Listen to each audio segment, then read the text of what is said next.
5:43 now. A new year equals a new home. And if you're planning to become a new homeowner in 2012, there are a few things you need to do before you sign on that dotted line. Chris Schilling of Turbo Realty is here to tell us what those things are. So, Chris, the first thing you say is besides, location, first and foremost, you should look at the price, which seems obvious. But you bet. So real estate agents and a lot of things that you learn from the internet, they talk about location, location, location, but really that's a subset of price. Because the best location you may not be able to afford, so you have to start with what your budget is.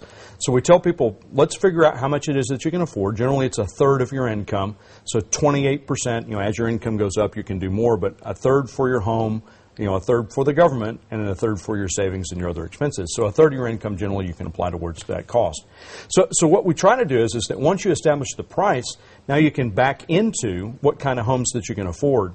So if you take a pin on where it is that you work or you spend the most time, you can draw a boundary, a circle around how far it is that you're willing to commute. Because you may not be willing to commute 40 minutes from Katy.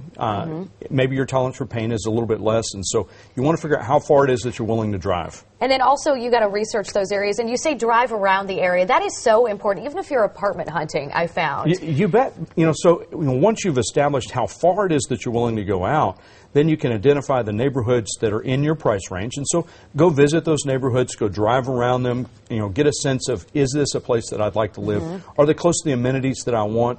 There's a website called walkscore.com, and it's kind of neat. You can plug in an address, and you can see what amenities that are close to the property that you're interested in. It's like WalkScore? WalkScore, W-A-L-K, score.com.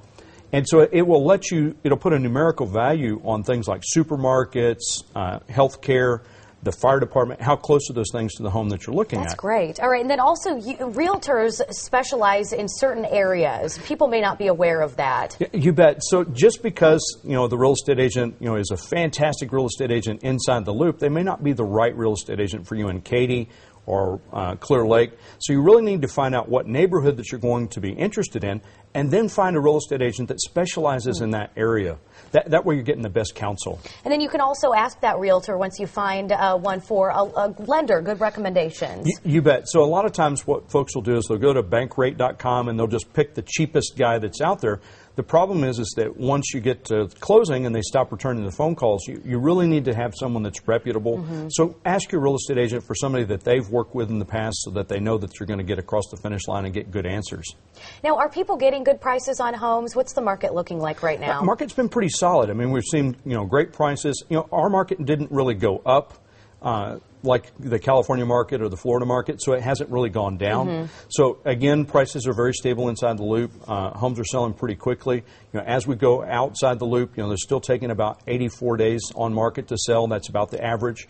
Some take longer and some take shorter. It all starts with price. So if you price it right, you're going to sell it quick. All right, Chris Schilling, Turbo Realty. Thanks so much, Chris. We appreciate it.